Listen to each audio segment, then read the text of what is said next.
Cliff talked a lot about Ryder's progression since last year, and obviously he was tremendous defensively in the shortened season. Just what have you seen from him growth-wise since last spring? Yeah, I mean, obviously defensively, it's tough to improve on what he did on the field last year in the short spurt. I think he played in about 14 games, had a little bit of an injury there the last weekend, but he, really just continued to improve there defensively. But I think the biggest jumps, as Coach mentioned, have been more just showing up on the offensive side, just because of his physicality. You'll see it on the base pass; he's a little bit quicker, and really just that extra. Coming back and getting a chance to just be one of the older guys here within the program, to see his confidence level emerge in really all aspects of his game. And I think the last weekend we played our Purple Gold here in the fall. In my opinion, if you're up in the stands watching the game, I thought he was the best player on the field, just really taking over the game in all areas. And, I think he always been there defensively. That was kind of his calling card. And I think really he's just kind of, with hard work and work in the weight room and, work with, in all areas in the cages and with coach, he's really become a well-rounded, player. So been fun to watch. And he's just a tremendous leader day to day. To watch him, we have a big group of freshman infielders. So to see him kind of take charge of those guys and lead the way. And I know it's been documented pretty well how influential Turner Brown was on Ryder. To see him kind of pass that on to a large group of infielders is certainly going to make them, better their freshman year and moving forward. And just kind of, as we talk about passing that down within the program, hopefully it'll, continue to help us down the road in the future. Coach, can you talk about your general feeling about this team and what's your general inkling about how good this particular ball club can be? Obviously we're confident. We're confident in the group of guys. You have a lot of older players returning on both sides, defensively on the mound and certainly within the lineup. But, really that doesn't necessarily matter. Everyone's going to be older this year, and we know that. The players know that. And it always gives you a comfort level as a coach to some degree to run out guys in the lineup that just have been there, and I think that's going to be important this year, with less fans in the crowd. Less fans in the stands, and just the type of season that, at some point in time, we know we'll face some adversity, and just having older guys that have been there, done that, and kind of been through it is going to certainly benefit us. But we also know, again, everybody else has that as well, and it's going to be taking it day by day. And it doesn't matter if we're older, younger. Coach Godwin lays out the plan of just focus on today, continuing to get 1% better. And that's just always going to be the approach that we take, whether or not we're older, younger. It's allowed us to be very consistent in how we approach, practice, and how we approach road trips, and how we approach, batting practice before the game, and just getting caught up in the process is I think vital. It doesn't matter if you're the best team in the country on paper or you're the worst. That's going to put you in the best possible spot to be successful and win, and just kind of how we continue to go about it. So yes, we're older on both sides, and as a coaching staff, that gives us a little bit of comfort, but that's not going to matter come opening day when the other teams show up. When you look at this season, the schedule and roster and depth, obviously it's going to be a different season probably than any other. Is that something y'all are kind of harping on, at scrimmages and practices, that you have to build that depth, and really every guy on the roster could play a role, more so than maybe seasons past? You always want your guys to be that way, but is that really important, you think, this preseason? It's always important, but even more so this season. And I think especially for the younger guys to understand that, it's easy as a freshman player in the program right now to look out. And there's a lot of guys that have started for a while, and you may not necessarily anticipate breaking into that spot right away, but you're really a hand injury away, and someone tested positive, from hopping in there, and you've seen it across the landscape of every sport that started playing since since the virus showed up. You see the stories over and over again about players who weren't expected to be, in the lineup or playing in the national championship game. You see it every day. So, we talk about it. Coaches talked about it. Just continue to prepare, and really, you shouldn't have to. It's just kind of how, again, we go about our practice. But you also want them to have the mentality of, at any point in time, you could be called on to play a huge role for us. So we talk about it. It's certainly important, never more than now for sure.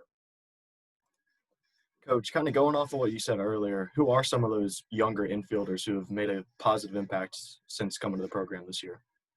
Yeah, I mean, there's a big group of them. To be honest with you, Joey Barini's been working out at shortstop, and Austin St. Laurent is another one that can bounce around and play multiple positions. Jacob Starling is a second baseman. He's been working out mainly at second base, has some athleticism. He can go to the outfield a little bit as well. And C.J. Boyd is another utility type player that can play some second base, move to the outfield. Josh Moylan at first base is probably the one that is the furthest along and having the opportunity to receive significant playing time early on. So he's a big left-handed bat out of Maryland, and he's done a nice job continuing to work defensively. His calling card is kind of his offensive big left-handed power hitter. So had a great fall starting out, especially the first 2 to 3 weeks. And Josh has done a great job working with Coach, so we're expecting big things out of him. But a large group of them, so we're bringing them along, and obviously they have great leadership in Ryder and Zach Agnos and Connor Norby, and as mentioned, AMAC. Just how all they got to do is watch those guys, how they go about their work and their practice, and they're going to continue to make huge strides. So we're excited about all of them, but I think Josh is the one that kind of stands out, right now the most over at first base. Norby had that tremendous start to last season. What will it take for him to continue that and try to, replicate it as best as possible over a full season? Yeah, for Connor, just be himself. I mean, if he is extremely talented. I tell people and pro scouts all the time, there's really nothing he can't do. Hit 5 balls out this fall.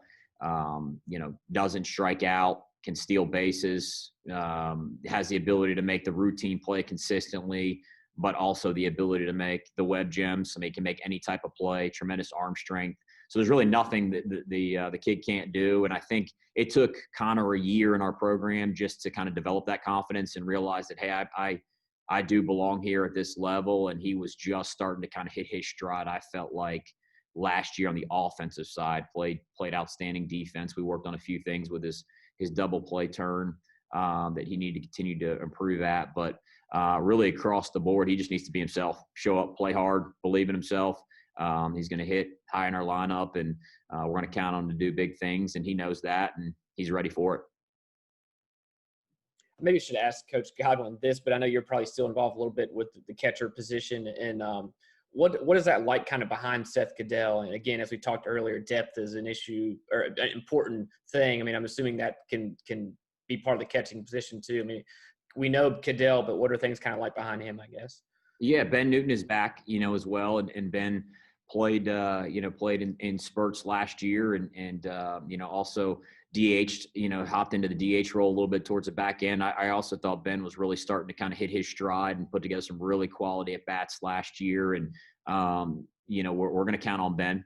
Obviously you talk about those 4-game series on weekends. That's a lot of baseball in a short period. So Ben's ready. He's gotten more physical, kind of complements Seth in that he's a left-handed bat, that can come off, but he's continued to make, to grow as well and make big strides. He's in his second year in the program. So I think he's just much more comfortable, being in the program and being himself. And then behind that, Justin Wilcoxon is in his second year and has really worked hard in the weight room, left-handed bat as well, and started, very, very strong. And he's continued to come on. Joey Rezick is a freshman as well that was came into the program this year and has a ton of tools, can really run, ton of power on the left hand.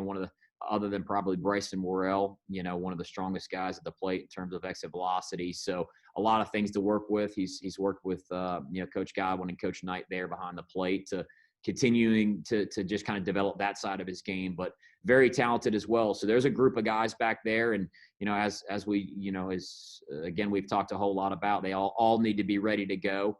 Right now, obviously Seth and Ben are probably the two that are, would be the first 2 options up. And how, especially the fall, when y'all got to compete and actually get out there, and the way last season ended, and we're doing this virtually. I mean, there's so much kind of virtual and different. How much did you and think the guys just enjoy competing in the fall, and then this weekend and preseason, like actually just getting out on the field and playing is, I'm sure, an enjoyment compared to everything else that's going on in the world, I guess. Oh, it definitely makes you appreciate it. I mean, just being outside and getting with the guys and seeing them, in their comfort level, and just enjoying being around each other, enjoying playing the game. And I mean, it kind of takes you back a little bit, to be quite honest with you, when you hit that period of time where, you just weren't sure, when we're going to get a chance to all be together as a group and play, and when that was all going to be allowed to happen. So, I tell people all the time, we're ready to play a game. I mean, this is the longest stretch that college baseball players or college coaches have ever gone, at least in my, 16, 17 years of coaching now, without getting a chance to go play a game, so we're all just the opportunity to get out and go work at it. It has been throughout the fall and the early part of the preseason. Coach talks about it all the time. Don't take it for granted, and make sure we maximize the days, because at any point in time, I mean, you see it in Michigan athletics right now. You don't know when you're not going to get a chance potentially. So you got to make sure that you're taking advantage of it. But a huge piece of that is just getting its opportunity to enjoy being around each other and working with the guys and watching them, enjoy what they're doing.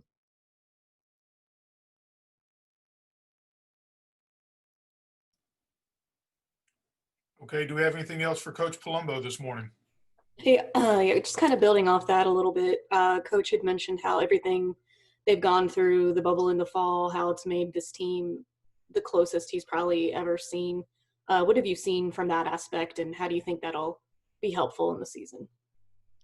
Yeah, I certainly agree, and it's one of those situations where the guys are just having, they're around each other, and any time. I mean, look, going back to when Coach got here and we started out, and we made the guys put their cell phones up when they came into the facility, and just hearing how the guys talked about it just brought us closer together. We had to interact with each other. We had to speak with each other and talk, and that carried over the field, and they felt like our relationships grew. And yes, because of the virus, it forced us to now take another level, and now it's even away from the stadium. Really the guys are around each other. They're spending time with each other. They're watching other, games on TV, and they can't go out and, go to other places and just go out. So it's forced you to be around each other more often. And with that, the guys have continued to become close. And look, this is going to be a close group anyways.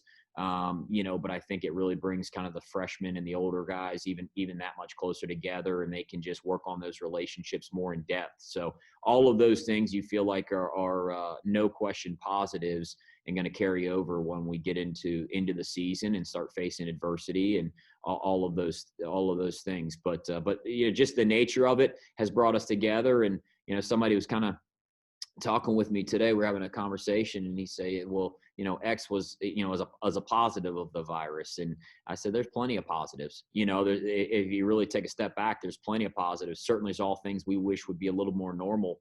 But without question, one of the positives is the people that you're close to, you're closer with than ever before. And that goes with our team as well.